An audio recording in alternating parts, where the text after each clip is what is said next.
5 Children and It by E. Nesbit. Chapter 8. Bigger than the baker's boy. "Look here," said Cyril. "I've got an idea." "Does it hurt much?" said Robert sympathetically. "Oh, don't be a jackanapes. I'm not a humbug." "Shut up, Robert," said Anthea. "Silence for Cyril," said Robert. Cyril balanced himself on the edge of the backyard fence, where all happened to be, and spoke. "Friends, Romans, countrymen, and women, we found the Samiate. We've had wishes. We've had wings.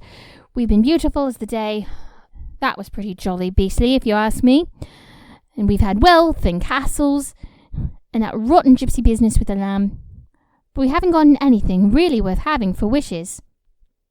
"We've had things happening," said Robert. "That's something." "That's not enough, unless you got the right things. Now, I've been thinking." "Not really," said Robert.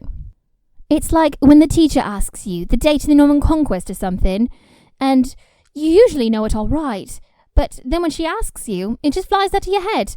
That's what it's been like with us and these wishes." "Hear, hear," said Robert.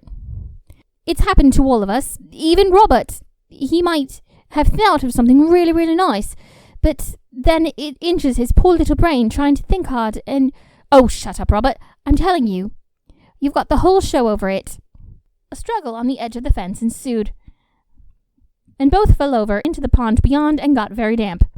But when it was over, and the boys were partially dried, Anthea said, "It really was you that started it, Robert. Now your honour is satisfied. But do let Cyril go on. We're wasting the whole morning." "Well then," said Cyril, still wringing water out of his jacket. "I'll call it a truce if Robert will." "Truce then," Robert said sulkily. "But I've got a lump as big as a cricket ball over my eye." Anthea patiently offered her handkerchief to Robert and bathed his wound in silence. "Now then, Cyril," she said. "Right then, here's what I think.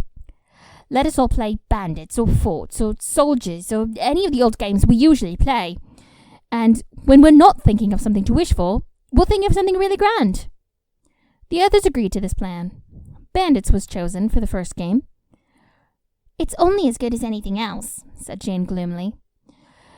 It must be owned that if Robert was the first but half-hearted bandit, but when Anthea had borrowed from Martha the red-spotted handkerchief, in which the keeper had brought her mushrooms that morning, and tied it up Robert's head so that he could be a wounded war hero who saved the bandit captain's life the day before, he cheered up a bit. All were soon armed with bows and arrows and slings and umbrellas and cricket bats, and through the belt gave a fine impression of the wearer being armed to the teeth. The white cotton hats that men wear in the country nowadays have a very brigadish effect when a few turkey feathers were stuck in them, and Lamb's toy mail cart was covered with a red and blue dishcloth that made a fine wagon to be attacked. With the lamb asleep inside, it was not at all in the way. So the bandits set out along the road to the sandpit. "We ought to be near the Samiate," said Cyril, "in case we think of anything suddenly." It was all very well to make up your minds to play bandit, or chess, or ping-pong, or some other agreeable game, but it is not easy to do it with a spirit when all the wonderful wishes you can think of, or can't think of, are waiting for you around the corner. The game was dragging a little, and some of the bandits were beginning to feel that the others were disagreeable, and saying so very candidly. When the baker's boy came along the road with loaves in the basket, the opportunity was not one to be lost. "Stand and deliver," said Cyril. "Your money or your life," said Robert. And they stood on each side of the baker boy. Unfortunately, he did not seem to enter into the spirit of the game, and as he was unusually large, he said, "Chuck it now, ye hear?" And he pushed the bandits aside disrespectfully. Then Robert lassoed him with Jane's skipping rope, and instead of going round his shoulders, as Robert had intended, it went around his feet and tripped him. The basket was upset, and the beautiful new loaves were dumped bouncing all over the dusty, chalky road.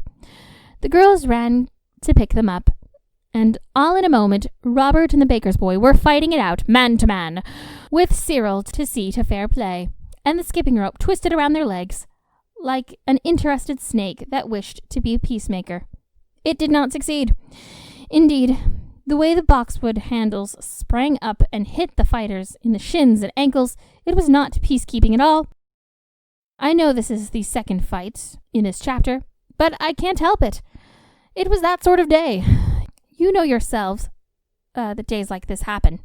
If I were a writer of tales of adventure, such as those that used to appear in The Boys of England, when I was young, of course, I should be able to describe the fight, but I can't. I never can see what happens during a fight. Also, if I had been one of the Boys of England writers, Robert would have gotten the best of him. But like George Washington, I cannot tell a lie, even about a cherry tree, much less about a fight. And I cannot conceal from you that Robert was badly licked. For the second time that day. The baker's boy blacked one of his eyes, and being ignorant of the first rule of fair play and gentlemanly behavior, he also pulled Robert's hair and kicked him in the knee. Robert always used to say that he could have licked the baker if it hadn't been for the girls, but I am not sure. Anyway, what happened was this, and very painful it was to self-respecting boys. Cyril was just tearing off his coat so as to help his brother in proper style when Jane threw her arms around his legs and began to cry and ask him not to go and be beaten too. And that, too, was very nice for Robert, as you can imagine, but it was nothing to what he felt when Anthea rushed in between him and the baker's boy and caught that unfair, disregarded fighter around the waist and implored him not to fight any more. "Oh, don't hurt my brother any more," she said, her eyes full of tears. "He didn't mean it. We were only playing. I'm sure he's sorry. We all are." You see how unfair this was to Robert, because if the baker's boy had had any right to be chivalrous and yielded to Anthea's pleading and accept her apology, Robert could not, in honor, have done anything to him in any future. But Robert's fears, if he had any, were soon dispelled. Chivalry was a stranger to the baker's boy. He pushed Anthea aside roughly, and he chased Robert with kicks and unpleasant conversation right down the road to the sand pit. And there, with one last kick, he landed in a heap of sand. "I'll learn you, you young varmint," he said, and went off to pick up his loaves and go about his business. Cyril, impeded by Jane, could do nothing without hurting her, for she clung to his legs with the strength of despair, and the baker's boy went off, red and damp about the face. He called them a pack of silly idiots, and disappeared around the corner. Then Jane's grasp loosened, and Cyril turned away in silent dignity to follow Robert, and the girls followed him, weeping with restraint. It was not a happy party that flung itself down in the sand beside the sobbing Robert, for Robert was sobbing, mostly in rage. Though, of course, I know it is really heroic boys who are always dry-eyed after a fight, but then a heroic boy always wins, don't they? Which would not be the case with Robert. Cyril was angry with Jane. Robert was furious with Anthea. The girls were miserable, and not one of the four was pleased with the baker's boy. There was a famous French writer who once said, "A silence full of emotion." Then Robert dug his toes and hands in the sand and wrung with rage. "He better wait till I grow up, the cowardly brute, the beast. I hate him. I'll pay him back, just because he's bigger than me." "You started it," said Jane. "I know I did, silly, but it was just playing, and he kicked me. Look here." Robert tore down his stockings and showed a purple bruise, touched with red. "I just wish I was bigger than he was, that's all." He dug his fingers in the sand and sprang up, for his hand had touched something furry. It was the Sammaid, of course. On the lookout to make silly of them as usual, as Cyril remarked later. And of course, the next moment, Robert's wish was granted, and he was bigger than the baker's boy. Oh, much bigger. Much, much bigger. No one had a foot ruler in their pocket, so Robert could not be measured properly. But he was taller than your father if he stood on top of your mother's head, which I'm sure your father would never be unkind enough to do. He must have been 10 or 11 feet high, as broad as a boy of that height ought to be, and his suit had fortunately grown too, and now he stood up, with one enormous stocking turned down to show a gigantic bruise on his vast leg and immense tears of fury still streaming down his giant face. He looked so surprised. He was so large to be wearing a turned-down collar outside of his jacket, and the others could not help but laughing. "The Samiaid's done it to us again," said Cyril. Not to us, to me, said Robert. If you'd only had decent feelings, you'd try to make it like you and were the same size. You've no idea how silly it feels, he added thoughtlessly. "And I don't want to. I can jolly well see how silly it looks," Cyril was beginning, but Anthea said, I don't know what's the matter with you boys today, but look here, let's play fair. It is ghastly for Robert all alone up there, but let's ask the Samiaid for another wish, and if it will, I do really think we ought to all be the same size." The others agreed, but not gladly. But when they found the Samiaid, it wouldn't. Not I, it said crossly, rubbing its face with its feet. He's a rude, violent boy, and it'll do him good to be the wrong size for a bit. What did he want to come digging me out with his nasty wet hands for? He nearly touched me. He's a perfect little savage. A boy from the Stone Age would have had more sense. Robert's hands had indeed been wet with tears. "Go away and leave me in peace," the Samiaid went on. "I can't think why you don't wish for something sensible, something to eat or drink, or good manners, or good tempers. Now get along with you." It almost snarled as it shook its whiskers and turned a silky brown back on them. Even the most hopeful among them thought that any further parley was in vain. They turned to the colossal Robert. "Whatever shall we do?" they said. They all said it. "First," said Robert grimly, "I'm going to reason with the baker's boy. I shall catch him at the end of the road." "Don't hit a chap smaller than you," said Cyril. "Do I look like hitting him?" said Robert scornfully. "Why, I should kill him. But I'll give him something to remember. Just wait till I pull up my stocking." He pulled up his stocking, which was as large as a small suitcase, and strode off. His strides were 6 or 7 feet long, so that it was quite easy for him to be at the bottom of the hill, ready to meet the baker's boy when he came swinging the empty basket to meet his master's cart, which was then to leave the bread at the cottages along the road. Robert crouched behind a haystack in a farmyard that was at the corner of the road, and when he heard the boy coming whistling along, he jumped out at him and caught him by the collar. "Now," he said, in a voice that was 4 times its usual size, just as his body was 4 times its normal size, "I'm going to teach you to kick boys smaller than you." He lifted up the baker's boy and set him at the top of the haystack, which was about 16 feet off of the ground, and then he sat down on the roof of the barn and told the baker's boy exactly what he thought of him. I don't think the boy heard it at all. He was in a sort of trance of terror. When Robert had said everything he could think of, and some things twice over, he shook the boy and said, "Now get down the best way you can," and he left him there. I don't know how the baker's boy got down, but I do know that he lost the cart and got into some very hot water with his father when he arrived at the bakehouse, very sorry for himself. And I am sorry for him too. After all, it was quite right that he should have a talking to about kicking other boys. But of course, the water he got into only became hotter when he tried to tell his father about the giant boy licking him, because no one could possibly believe such a tale as that. The next day, the tale was believed, but by then it was too late to be of any use to the baker's boy. When Robert rejoined the others, he found them in the garden. Anthea had thoughtfully asked Martha to let them have dinner out there, because the dining room was rather small, and it would have been so awkward to have a brother the size of Robert. The lamb, who was sleeping peacefully during the whole stormy morning, was now found to be sneezing, and Martha said he had a cold and had best stay indoors.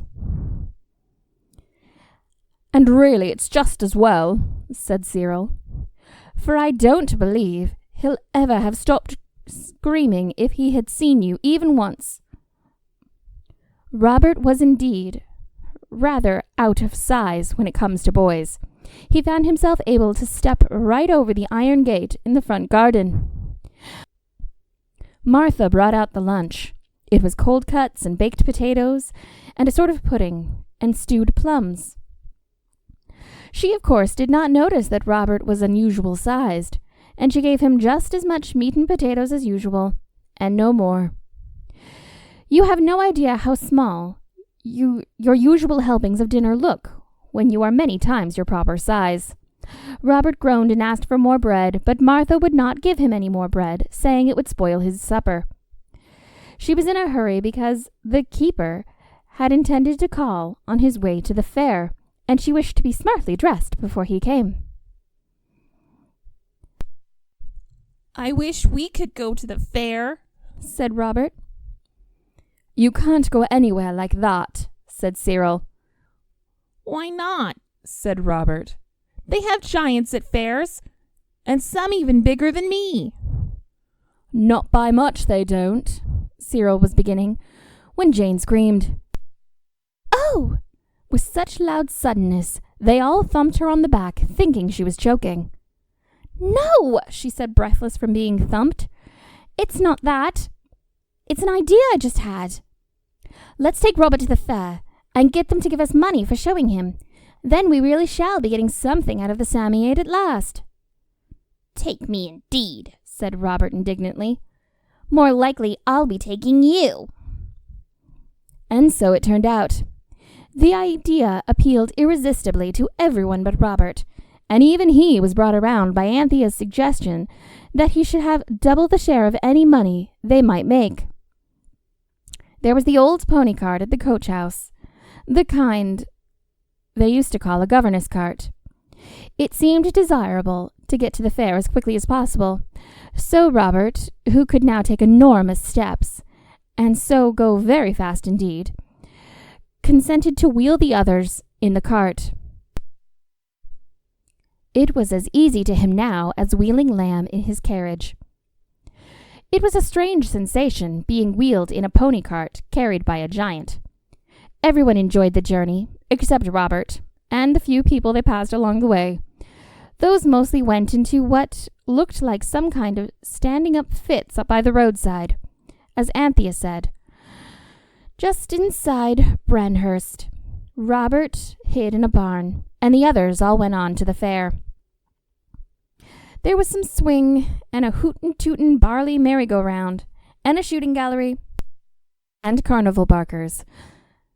Resisting the impulse to win a coconut, or at least attempt to, Cyril went up to a woman who was loading little guns before the array of glass bottles on strings against a sheet of canvas.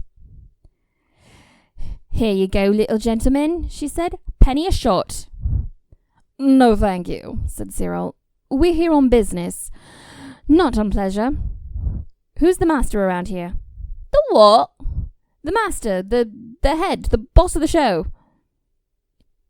"He's over there," she said, pointing to a stout man in a dirty linen jacket who was sleeping in the sun. "But I don't advise you waking him all suddens. His temper's contrary, especially on these hot days. Better have a shot while you wait." "It's rather important," said Cyril. "It'll be very profitable for him. I think he'll be sorry if he misses me." "Oh, if it's money in his pockets," said the woman. "No kid now. What is it?" "It's a giant." "You're kidding." "Come along and see," said Anthea. The woman looked doubtfully at all of them. Then she called to a ragged little girl in striped stockings and a dingy white petticoat, sticking out below her brown dress. She left her in charge of the shooting gallery and turned to Anthea and said, "Well, hurry up. But if you're kidding, you best say so now. I'm mild as milk myself, but my Bill, he can be a fair terror." Anthea led the way to the barn. "It really is a giant," she said. "He's a giant little boy. And we didn't bring him up to the fair, because people do stare, and they seem to go into sort of fits when they see him. And we thought perhaps you'd like to show him and get some pennies. And you could pay us something, only it'd have to be rather a lot, because we intend to split it amongst us." The woman murmured something, of which the children could only hear a few words. "Swell, blimey!" and "S'pose so," which conveyed no definite idea as to their minds.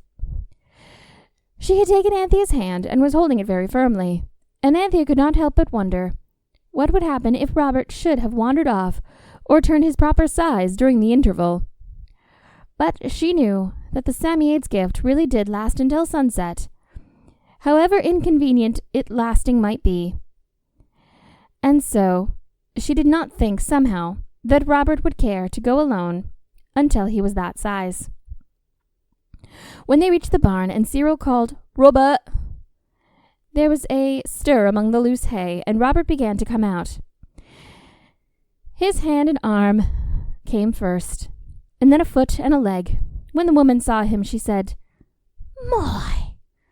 But then she saw the foot and said, "Upon my word!" And then, by slow, heavy degrees, the whole of Robert's bulk was at last disclosed.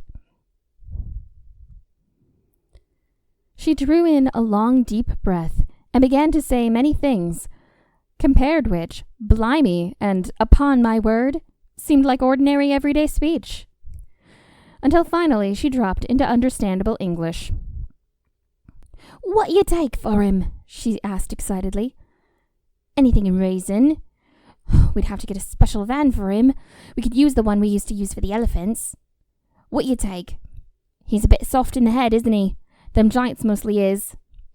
But I never do see. No, never. What you take? Come on, tell me.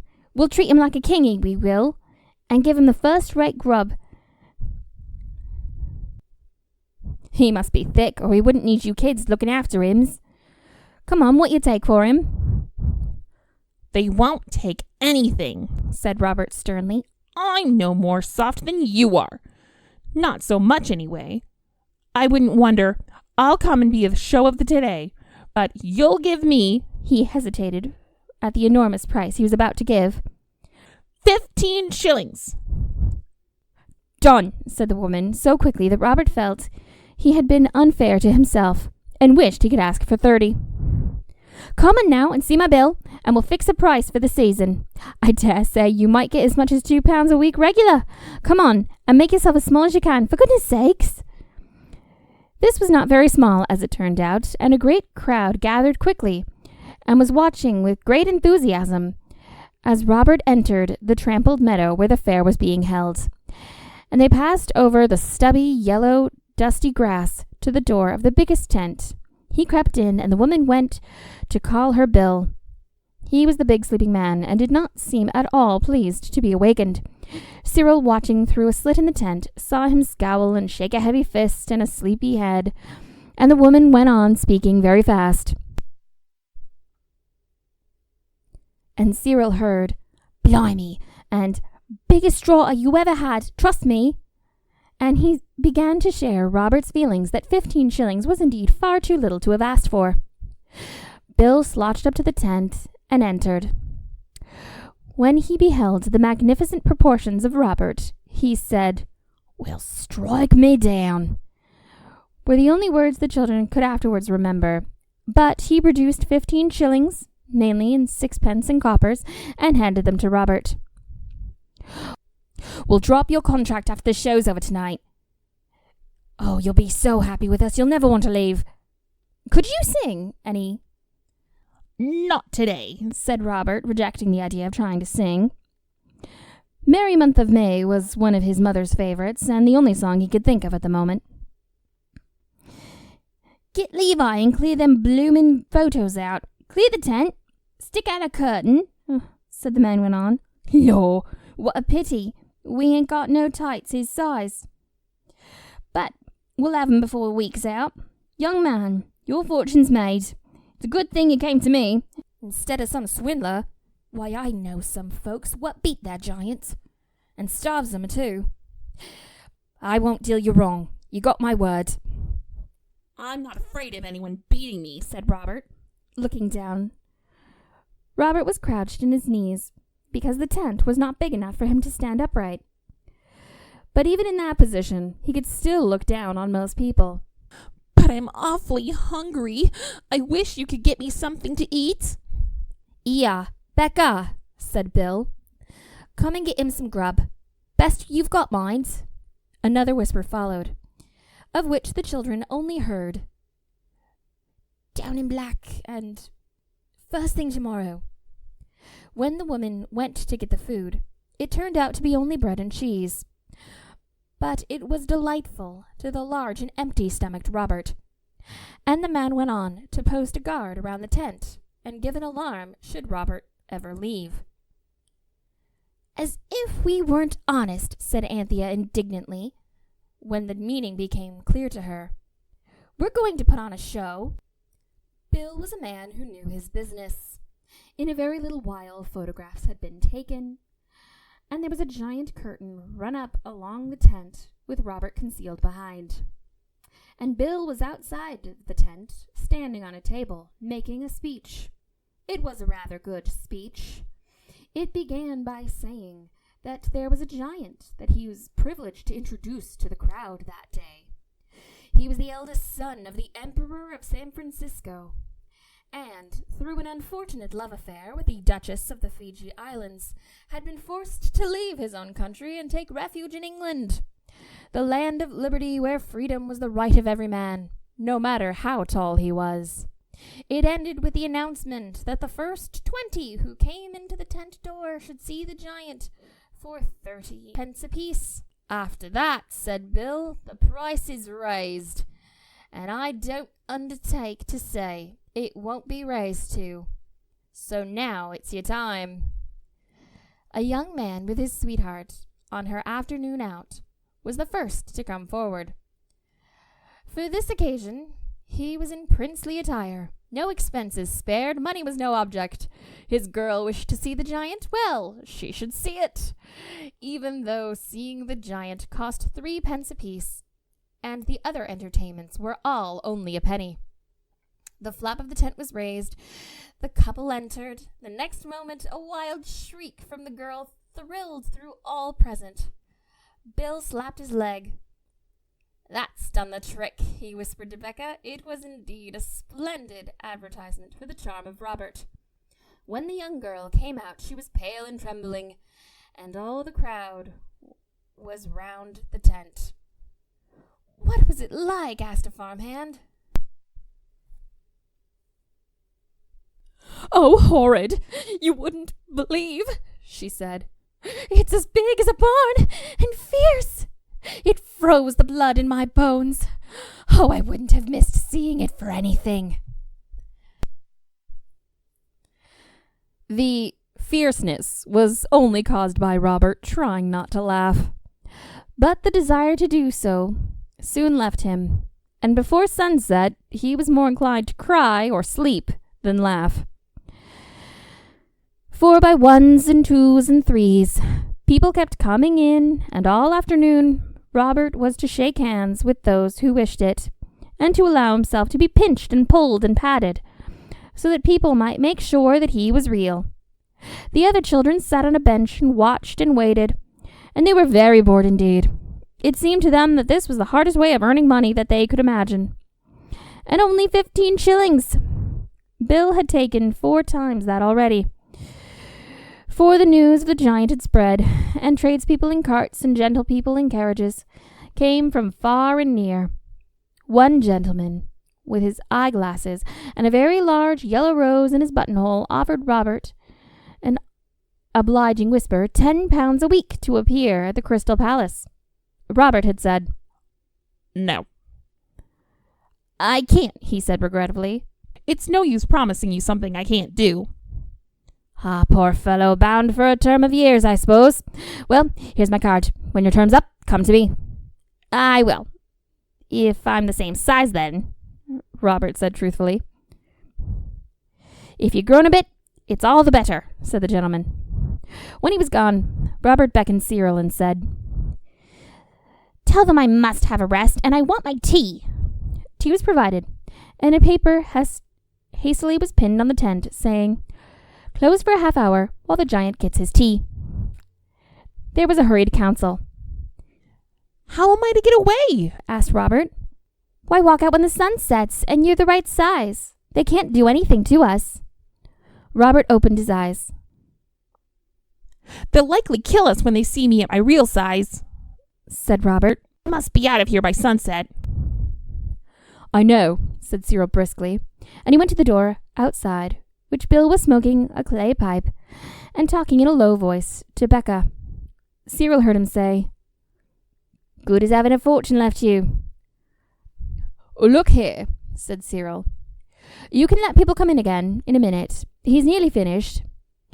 But he must be left alone when the sun sets. He's very strange at that time of the day." "Why, what comes over him?" asked Bill. "I don't know. It's sort of a change," said Cyril candidly. "He isn't at all like himself. You'd hardly know him. He's very strange indeed. Someone will get hurt if he's alone at sunset." And that was very true indeed. "Will he come out of it by evening, you suppose?" "Oh, yes. A half hour after sunset, he'll be quite himself again." "Best you humour him, then," said the woman. And so, at what Cyril judged was a half hour before sunset, the tent was again closed, whilst the giant gets his supper. The crowd found the giant's meals to be very funny, and they came in crowding close together. "Well, he can eat quite a bit," said Bill. "You see, he eats hard, he being the size he is." Inside the tent, the 4 children breathlessly arranged a plan for retreat. "You go now," said the Cyril to the girls, "and get along home as fast as you can. Oh, never mind the pony cart. We'll get that tomorrow. Robert and I are dressed the same. We'll manage somehow, just like Sydney Carton. Only you girls must get out, or it's no good at all. We can run and you can't, whatever you may think. No, Jane, it's no good. Robert going out and knocking people down. The police would follow him till they turned his proper size again, and then they'd arrest him. Go, you must. If you don't, I'll never speak to you again." So Jane and Anthea went. "We're going home now," they said to Bill. "We're leaving the giant with you. Be kind to him." And at that, Anthea said afterwards, was very deceitful. But what were they to do? When they had gone, Cyril went out to Bill. "Look here," he said. "He wants some corn. There's some in the next field over there. I'll just run and get it. And he asks that he be able to take a nap in the fresh air. He says it's stifling. So if you could just tie up the tent in the back, I'll cover him up and make sure no one sees him." The giant was made comfortable with heaps of sacks and an old tarp for a blanket. The curtain was looped up, and the boys were left alone. They muttered their plan to each other in whispers, and outside the merry-go-round blared its funny little tune, screaming for the crowd's attention. A half a minute after the sun had set, a boy came out past Bill. "I'm off for the corn," he said, and mingled quickly into the crowd. And at the same time, a boy came out past Becca, posted there as a guard. "I'm off for the corn," said the boy, and he too moved quickly and quietly and was lost in the crowd. Both boys walked out of the fair and met up with each other on the road. Then they ran. They were home as soon as the girls were, for it was a long way, and they ran most of the way there. It was indeed a very long way, as they found out the next morning, when they had to go and drag the pony cart home. And with no enormous Robert to wheel them, it was very troublesome. I cannot possibly tell you what Bill and Becca said when they found the giant was gone, because you see, I don't know.